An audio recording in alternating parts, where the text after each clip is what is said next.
Aqueles rostos serenos nos vitrais e nas pinturas contam uma história confortável, mas não é toda a verdade.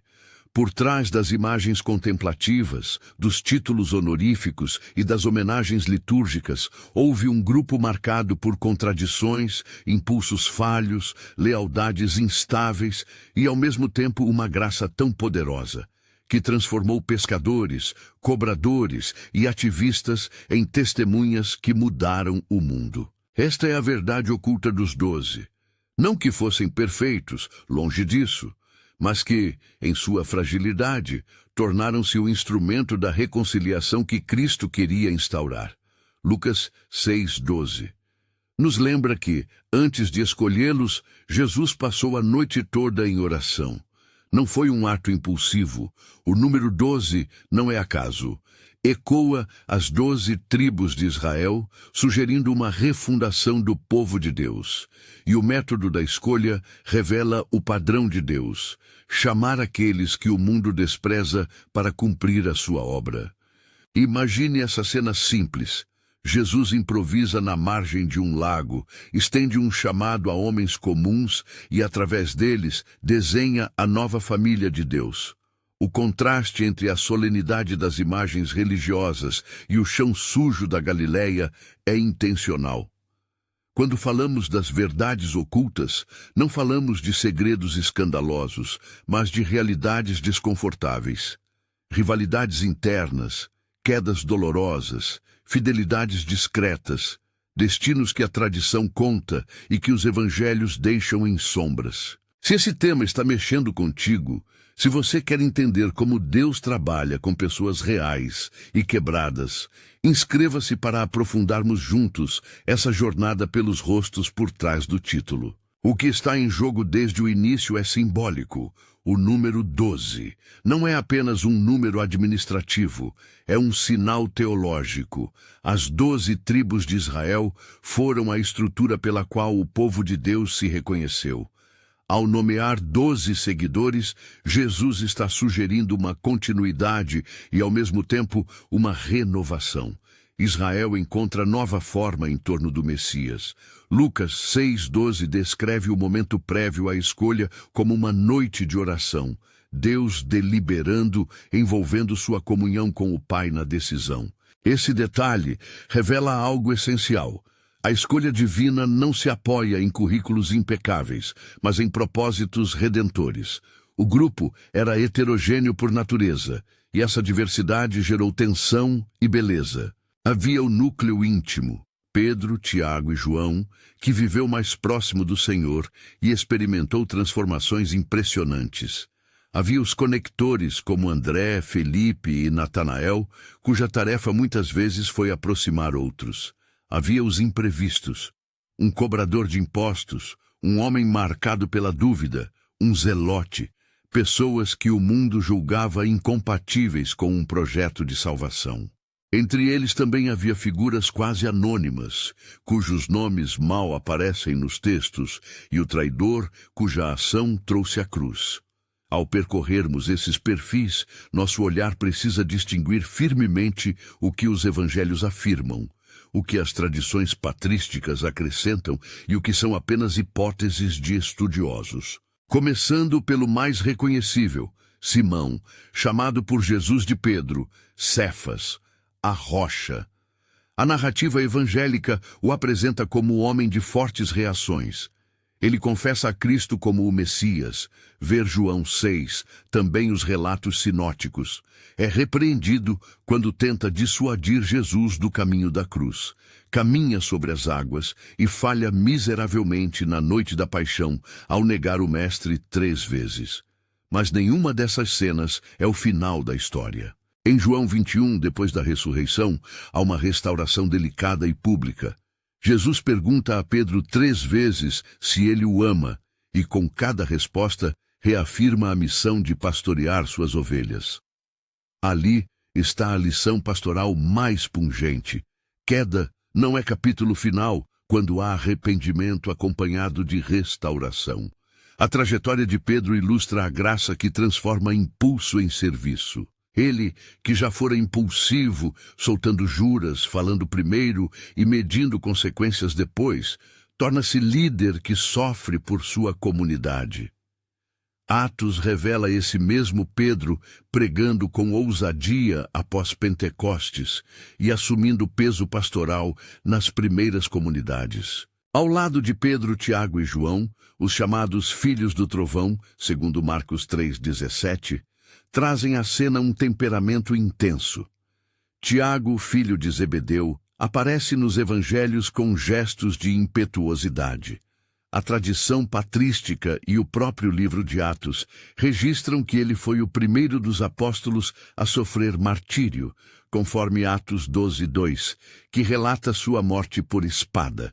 Esse dado bíblico assinala o preço do testemunho em tempos turbulentos. João, seu irmão, mostra uma transformação ainda mais notória, de jovem ardente a apóstolo, identificado com uma teologia do amor. O evangelho que lhe é tradicionalmente atribuído e as cartas que levam seu nome exprimem uma profundidade teológica peculiar, e a associação de João ao Apocalipse e a outros escritos é mantida pela tradição patrística, segundo autores como Eusébio e Orígenes. Essa trajetória indica algo essencial. Proximidade com Cristo não elimina a personalidade, mas a refina para serviço e intimidade teológica. Dos Filhos do Trovão saiu não apenas fogo retórico, mas também uma prática de cuidado e um legado teológico que sustentou a comunidade. Na margem, operando com discrição, estavam os conectores. André, que traz seu irmão Simão a Jesus, ver João 1:40-42, mostra que frequentemente a vocação funciona por meio de relações. André não busca destaque, ele é quem aponta o Messias. Felipe desempenha papel similar, figura prática e investigativa. Lembra-se quando pergunta a Jesus sobre como alcançar mais gente e, em João 14, serve como interlocutor que busca clareza. Natanael, possivelmente o Bartolomeu das listas sinóticas, começa com ceticismo, afinal, poderia vir algo bom de Nazaré? E é surpreendido pela declaração de Jesus, que o conhece desde antes do encontro sob a figueira. João 1. Essas figuras ensinam que o trabalho da igreja depende muito de quem sabe reconhecer, convidar e contextualizar, não apenas dos oradores. Em outro polo do grupo estavam os imprevistos. Mateus, também chamado Levi, é um cobrador de impostos, função socialmente execrada na Palestina do século I, por sua associação com o poder romano e com extorsões. Jesus o chama, e segundo o relato evangélico, ele responde com uma festa onde muitos pecadores se sentam à mesa, ver Mateus, Marcos, Lucas. A presença de um cobrador entre os 12 é um sinal político e teológico.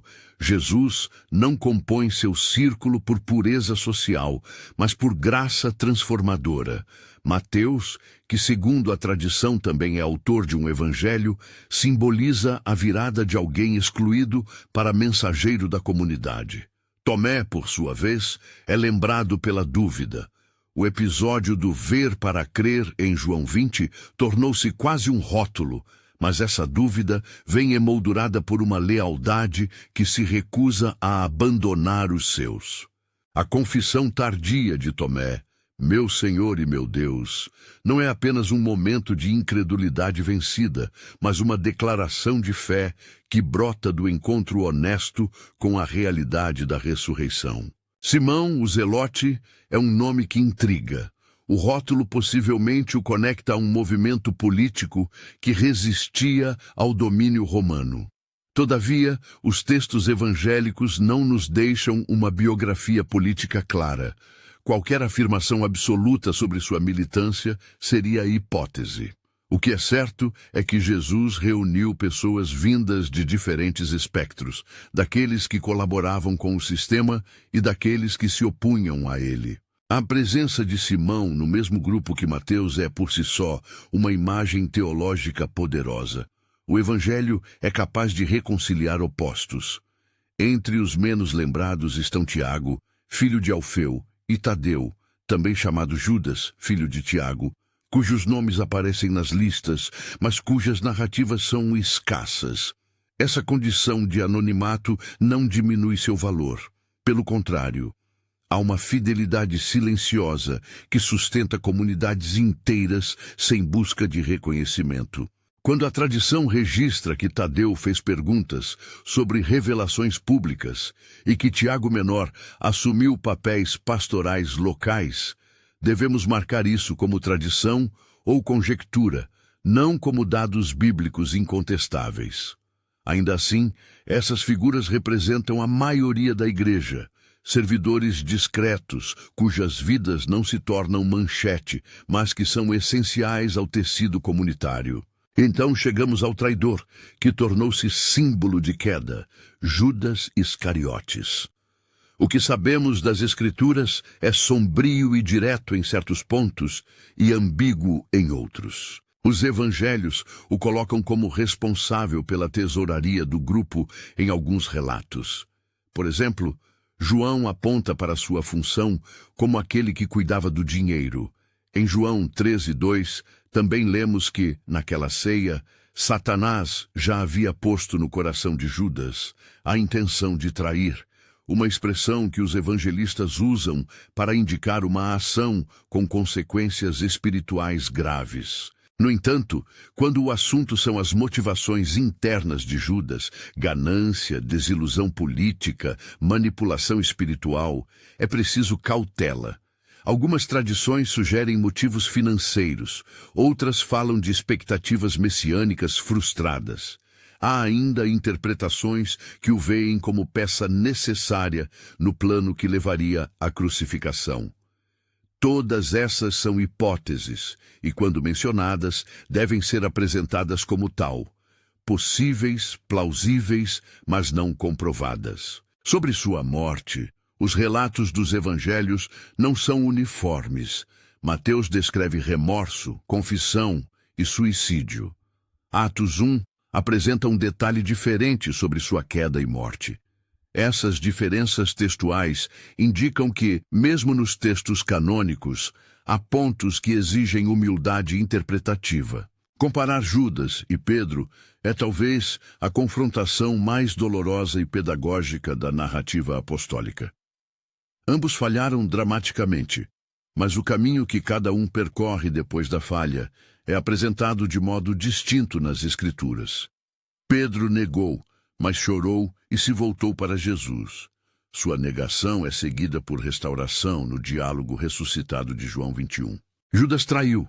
Os textos descrevem remorso e morte, mas não há no Evangelho um relato de arrependimento que leve à restauração pública ou ao ministério. Aqui devemos ser pastorais na leitura, não reduzir os personagens a caricaturas, nem transformar o caso de Judas em espetáculo moral. A lição a retirar não é a condenação sensacionalista, mas a seriedade das consequências e a urgência da graça que restaura. E, narrativamente, a perda de Judas também desemboca em uma necessidade teológica e comunitária. Matias é escolhido em Atos 1 para restabelecer o número 12. Atos 1, 15 e 26 mostra a comunidade reunida, orando e então selecionando por sorteio o substituto que preencheria o lugar deixado pelo traidor. Esse gesto não é apenas administrativo, é simbólico. A comunidade precisa restabelecer a integridade simbólica dos 12 para avançar em sua missão.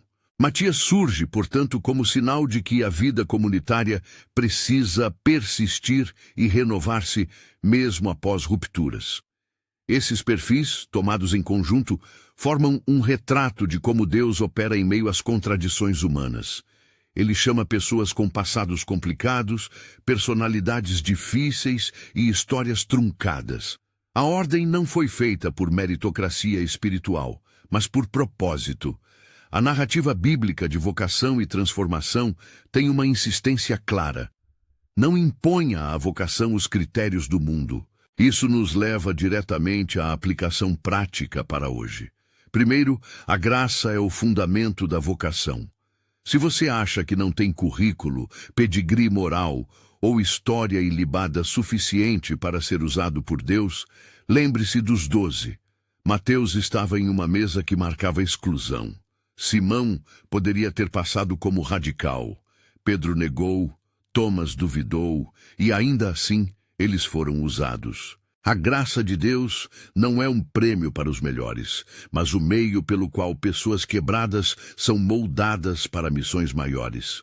Segundo, a comunidade é o laboratório de transformação. As tensões internas, as ambições e as rivalidades que aparecem nos evangelhos mostram que o discipulado não é um idílio, é um processo que desnuda e refina. Onde há conflito, existe também oportunidade para crescimento se a comunidade não for dominada por orgulho e hipercrítica, mas guiada pela verdade e pela misericórdia. Terceiro, restauração é possível, mas exige conversão e acompanhamento. Pedro não foi restaurado porque Jesus ignorou o erro. Foi porque houve confissão, encontro e reatribuição de responsabilidade pastoral. Isso desenha um modelo pastoral. Quando alguém cai, a comunidade perde-se, apenas exclui ou celebra a humilhação. A tarefa é caminhar com o arrependido até que o fruto do arrependimento seja visível. É um processo prático, não uma fórmula. Quarto, há valor na fidelidade anônima. Tiago, filho de Alfeu, Tadeu, André, esses nomes nos lembram que nem todo serviço será aplaudido em praça pública, mas a sustentação da igreja não depende de holofotes. Reconhecer e cultivar a fidelidade discreta é uma responsabilidade comunitária. Também precisamos aprender com as diferenças de destino. Alguns apóstolos, segundo a tradição patrística, sofreram martírio, outros viveram e ministraram em contextos diversos. Quando falamos dessas tradições, por exemplo, relatos atribuídos a Eusébio, Orígenes ou a coletâneas patrísticas, é crucial lembrar que elas expandem, mas não substituem o que a Escritura diz. Não podemos transformar tradições em dogma bíblico. Ao mesmo tempo, as tradições nos oferecem contornos sobre o alcance histórico do testemunho apostólico. O movimento que começou com pescadores à beira do lago chegou a muitos cantos do mundo antigo. Essa expansão histórica confirma que a vocação apostólica teve consequências concretas e visíveis. Para o discípulo contemporâneo, o chamado é claro e prático. Deus chama os improváveis e opera por meio deles. Se existe dentro de você um senso de chamado que parece incompatível com seu passado, lembre-se de Mateus. Se há dúvida persistente, lembre-se de Tomé. Se a tentação é a conquista de prestígio, observe a queda de Judas e a restauração de Pedro como advertências e esperança. Em termos de comunidade, o desafio é sempre o mesmo: acolher, corrigir, restaurar e enviar. O processo não é linear nem confortável, é porém fiel ao método de Jesus. Há também um alerta pastoral. Proximidade com Cristo não é sinônimo automático de conformidade. Judas esteve no círculo íntimo e ainda assim protagonizou uma tragédia. Isso nos ensina que conhecimento religioso sem entrega transformadora pode ser perigoso. A intimidade com Jesus exige doação, não apenas proximidade geográfica ou ritual. Da mesma forma, a história de Pedro nos lembra que mesmo os mais próximos podem cair e que o papel da comunidade é conduzir à restauração. Ao encerrar esse percurso pelas vidas dos 12, retornamos ao simbolismo do número e ao gesto de restauração em Atos 1. A escolha de Matias indica uma preocupação comunitária com integridade simbólica e funcional, mas também com confiança na soberania de Deus para continuar a missão apesar das rupturas humanas. Essa é a grande notícia. A missão não depende de perfeição humana, mas de fidelidade divina manifestada por meio de pessoas imperfeitas. Do fracasso de uns e da fidelidade de outros, nasceu uma igreja que, no poder do Espírito, mudou o curso da história. Se você se vê como alguém quebrado, com dúvidas, com um passado que pesa, lembre-se do padrão que essa história revela. Deus chama, transforma, envia. Não diminua sua história, mas não permita que ela seja sua sentença final. Se você preside uma comunidade, cuide das quedas com misericórdia e firmeza. Não trate a restauração como um gesto sentimental, mas como processo teológico que reengaja o chamado. E se você busca servir, aprenda com os conectores. Levar pessoas a Jesus pode ser um ministério maior do que muitos palcos ministeriais.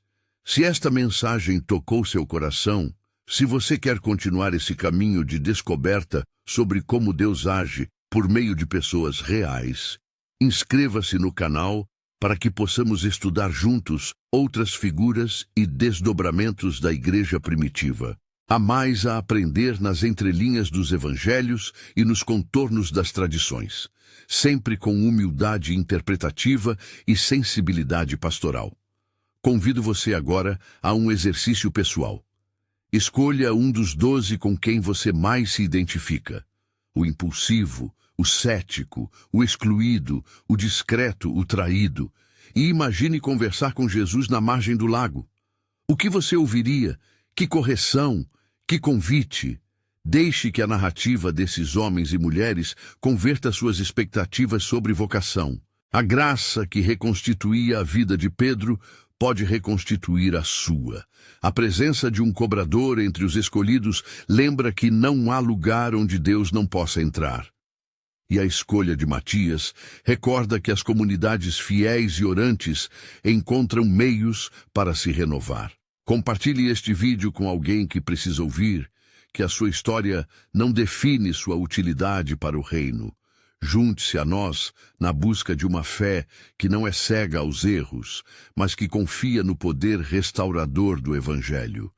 Que a graça que atuou entre os 12 nos alcance, para nos arrancar da vergonha, nos convidar ao arrependimento vivo e nos enviar juntos a testemunhar a reconciliação que somente Cristo realiza. Que a paz e a coragem do Senhor estejam com você, hoje e sempre. Amém.